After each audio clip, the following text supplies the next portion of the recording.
কই তোরা? তো আমি যাই বসি দোকানে।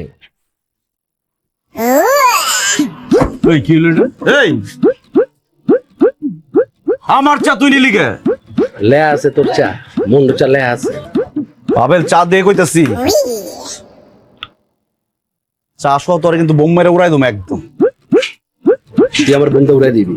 জীবনে বোম দেখছিস তুই? হ্যাঁ, বোম খাওয়াই দিবি একদিন তোরে। চিনি কম হয়েছে কে? বোম দেখতে চাস না? মনটা ভালো হইব না, হারাই যাবি কিন্তু। খারাপ আছিস কামাল দে, দেখ কে হারাই যায়।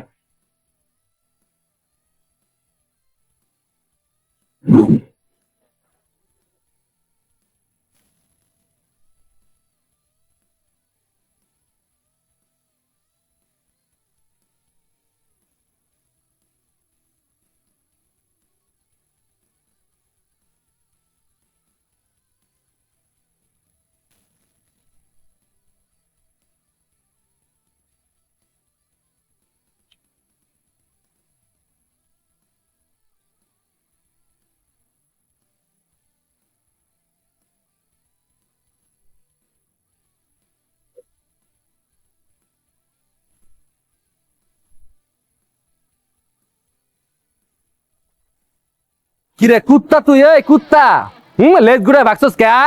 জল চালাম কিন্তু মনটা একদম তোরে। ওরে বাবা রে বাবা, চোখ বলে জলছাই দিব, ভয় পায় গেছি গা। তোর লিভার মাইটটা এগুলা কাইটা কুচি কুচি করে গরুর বট বানায়া এগুলা কারণ বাজার নিয়ে বেচুম। বেচবি কে? বুনা করে খা তো পরিবার লয়া।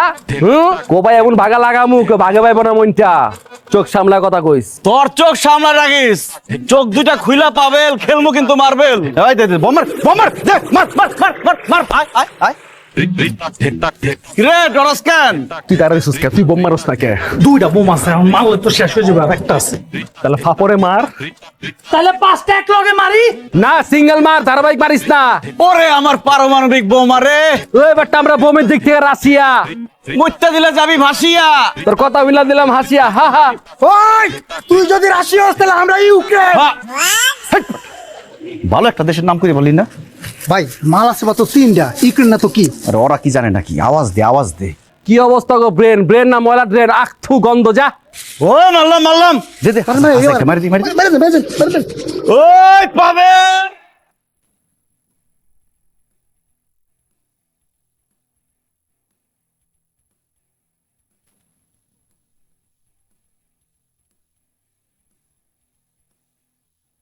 এই ঘটনা কি? স্যার, ওই 22 তারিখে আমার খালাতো বোনের বিয়ে, পোলাপানে অনেক পটকা নিয়ে আসছে। তাই আমি চিন্তা করলাম যে একটু টেস্ট করে দেখি পটকা গুলো কি ড্যাম নাকি ফাটবো। পরে দেখি বাহ মাশাআল্লাহ খুব ফাটছে, আওয়াজ হচ্ছে একদম বোমের মতো। কোনটা পটকা আর কোনটা বোম আমার শিখাস, তাই না? এই তোর হাতে যে দাও দেখলাম। দা ও রাসেল ভাইয়া, আমি তো রান্না করেছিলাম ওই বিয়ের প্রোগ্রামের জন্য। আমি পেঁয়াজ মরিচ আদাগুলা কোটাকুটি করতেছিলাম, হঠাৎ করে দেখলাম পটকার আওয়াজ। আমি ভয়ে দৌড়ে যাই, তখন আমি খেয়াল করি হাতের মধ্যে যে দাঁত মানে বটিয়েছিল, বটি বটি। এই তোর বাড়ি কই? ভাই আমার বাসা হচ্ছে ওই গার্লস স্কুলের পাশেই, দেখবেন একটা তেঁতুল গাছ। তেঁতুল গাছ সোজা যে রোডটা গেছে একটু সামনে গেলে একটা আলগা ম্যানহল, ম্যানহলের ঠিক 2টা বাসা পরে মান্দার গাছ তলা আছে, মানে গাছ, ওইটাই আমাদের বাসা। এই তোর বাড়ি কই? স্যার আমাদের বাড়ি তো একসাথে, আমরা তো খুব ক্লোজ ফ্রেন্ড, একদম ভাইয়ের মতো। আমি ওই বাড়িতেই পেঁয়াজ মরিচ কাটতেছিলাম। ঠিক আছে, তোদের বিষয়টা আমি দেখতেছি। এই হালার পোহালা, তোর ম্যানহোলের পাশে তোর বাড়ি, আলগা ম্যানহোলের পাশে। আল্লাহর কসম, যদি থানার ভিতরে না থাকতাম, বাইরে থাকলে তোর বাইন দেয় ম্যানহোলের মধ্যে ফালাই দিতাম, একদম বুড়িগঙ্গায় চালান করে দিতাম। বাচ্চা থাকলে সারা জীবন ভিক্ষা করে খাইতি। 50% আমার 50% তোর। নানার ঘরে তো, তোর নানার ঘরে তো একজন হয়েছে তোর মায়, তোর খালাপালি করতে। হ্যাঁ, তোর খালতো হাঙ্গা করতে আইছে। আর তুই কি পাটা পোতা লয়ে থাকোস, রান্না করে থাকোস, রান্না বান্না করোস। আর পেঁয়াজ মরিস না, তোকে বাপটা ছিলাম, তোকে কাটমুট ফুল মোটে মাথায় রাখিস, বাইরে রাখিস। যা সর। ভাই, এখন আমার আব্বা যদি জানে আমি গারদের মধ্যে, আপনি জানেন আমার কাইটটা টুকরা টুকরা করে ফেলাইব। আপনি কিল্লিকে একটা কাপ চালিয়ে এমন ঝামেলাটা করলেন। এবার বুঝছস কত বড় ছোট লোক তোরা? 1 কাপ চায়ের লেগা এটা গ্যাঞ্জামটা করলি আমি বলো। তোর মতো ছোচা, কত টাকা পয়সা নাই, খয়রাতি ফকিন্দি ছোট লোক, নিজে চা কিনা খাইতে পারোস না। আমি চা কিনতেছিলাম, ওই জায়গা থেকে থাপা দেয় তোমার চা নিতে হইব। বোম দেখতে চাইছিস না? দেখছস বোম? তোরা বহুত কিছু দেখ, তুই দেখবি। তুই সর ওদিক চা, তোর চেহারা দেখবার ইচ্ছা করতেন। ওরে বুঝা, ওরে বুঝা। ভাই দেখেন উল্টাপাল্টা কথা কবেন না কিন্তু আপনাকে লেগে এই গ্যাঞ্জাম তো শুরু হয়েছে আবার থানা পর্যন্ত আছে ভিতরে শুরু করেছে নাক লাগে চেহারাটা করে ইচ্ছে করে আসো। আপনিও যে করে থাকেন। অন্ধ অন্ধ আঙ্গুল দিয়ে বার করে রাখো। আল্লাহ শালা কি খারাপের খারাপ, কি মিশা কথাটা বানায় করলো। বাট পার বাট আইতাছে আইতাছে আইতাছে। দোস্ত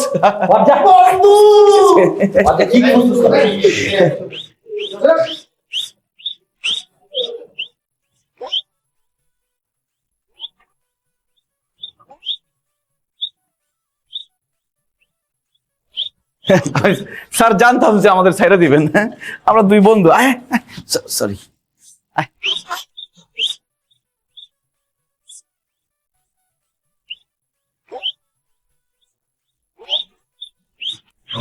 ডিউটি অফিসার, এদেরকে একটা মুসলিকা নিয়ে বিপক্ষকে ছেড়ে দেন।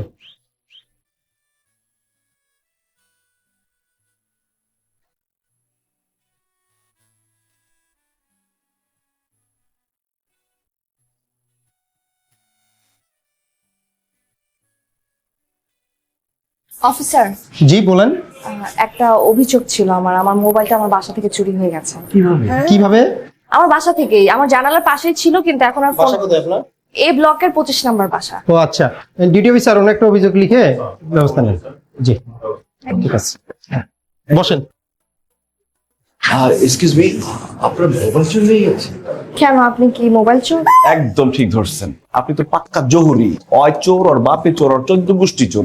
আপনি আমাকে বলেন আপনার মোবাইলটা কেমন ছিল, ইএমআই নাম্বার, আইএমআই নাম্বার যা খুশি চেঞ্জ করবো, ওটা আমি উদ্ধার করে নিয়ে আসবো। আপনারা কোন মামলায় আসছেন? না, ও ঠিক বলছে, ওর সাথে চোরদের ভালো সম্পর্ক। ওর বাপ 14 গোষ্ঠী চোরাই মাল কিনে আর বেচে। তোর চেহারা দেখছো, দেখতে তো মনে হয় যে তুই এটা। আপনারা যে মামলা আসছেন আগে সেটা সলভ করেন, আমারটা আপনাদের দেখতে হবে না, ঠিক আছে? না, আমি সাব্বির ভাইকে বলে দিছি একটু। আপনি ভালো আছেন? আপনি থানার উনি না? মন্টু আমার নাম। এই এলাকার সবাই এক নামে চিনে। এলাকাতে বের হলে চারপাশে যত ওয়াল দেখবেন সব জায়গায় আমার পোস্টার, মন্টু ভাইয়ের সালাম নেন। পলিটিক্স করি তো, থানায় মাঝে মাঝে যাইতে হয়। তা এখানে কেন, কোন ব্যাপারে? আপনি বললেন না আপনার মোবাইল চুরি হয়েছে, আমি বলছিলাম তো আপনার মোবাইল আমি এনে দেবো। এই যে আপনার মোবাইল চোরের কাছ থেকে নিয়ে আসছি, দেখেন মোবাইল ঠিক আছে কিনা। এটা আমার ফোন না, আমারটা আইফোন ছিল। আর আইফোন আর আইফোন এটা কি চোরে বুঝে? চোরে নিয়ে তো ছাল বাকলা যা আছে সব উড়াই ফেলছে। মেশিন পত্র, ক্যামেরা সব ঠিক আছে। দেখেন কত বড় সাহস তোর! মানুষ চেনে চুরি করবি না, চোর কোথাকার! হ্যাঁ, এই যে বলেছিলাম না ব্যবস্থা করে দিব, আমি ফোনও নিয়ে আসছি, সাথে চোরও নিয়ে আসছি। সরি বল। কি রে, তুই না জুতো চোর? মসজিদের জুতো চুরি করস, তুই মোবাইল চুরি শুরু করছস? ভাই আমার জোর করে মোবাইল চোর সাজাই নিয়েছে। দেখছেন, হয়ে গেল কাম। এক চোর আরেক চোরে নিয়ে আসছে, চোরে চোরে মারতো তো ভাই। এখন আপনি তো বিপদে পড়ে গেলেন, চোর তো বাড়ি চিনে গেল। এই ছিনতাইকারী, চুপ! বাড়তি করে কথা বলবি না। না, আপনি বাসা থেকে বের হন, বের হয়ে সবাইকে জিজ্ঞেস করেন যে পাবেলকে। দেখবেন সবাই শুধু সম্মানের সাথে কথা বলতেছে আমার সাথে। আর ছোটরা তো ভাইয়া বলতে বলতে সাপ কামড় দিলে তো ফেনা তুলে না, চোর ভাইয়া বলতে বলতে তুলে। ওরে বাপ রে বাপ, মনে হয় যে প্রত্যেকদিন 700 সালাম পাস আর উত্তর দিতে দিতে টায়ার্ড হয়ে গেছিস না? রুমকির বাপের মেশিন ঠেকায় যাই লাভি কইছিলি, রুমকির বাপে যে বন মারছিল একটা, তুই যে প্যান নষ্ট করে ফেলাইছিস, কই দেবো? আপনাদের ঝগড়াঝাটি প্লিজ আমার বাসার বাইরে গিয়ে করেন, বের হন। ভিতরে গিয়ে কথা বলি। না, বলছিলাম যে এত কষ্ট করলাম, ট্রাই করলাম ফোনটার জন্য। আপনার ফোন নাও হতে পারে, এটা তো হেডেক না, হেডেক হচ্ছে যে এক কাপ চা অফার তো করতে পারতেন। গ্যাসও নাই, চিনিও নাই, অন্যদিকে দেখেন। সোসার বাচ্চা, সোসার জীবনে চা খাস নাই, এর বাসায় যায় খাইতে হইব। অপমানটা কেমনে করছে দেখছস? মনে হয় যে ভিক্ষুক খেলাইতেছে। অন্যদিকে দেখেন। তোরও কইছে যা যা। কি চালাক দেখছস, মোবাইল কিন্তু দুইটা নিয়ে গেছে। মোবাইল ওই বেটা, মোবাইল তো আমি কিনছিলাম 1050 টাকা, ধর কেমনি কি করবো?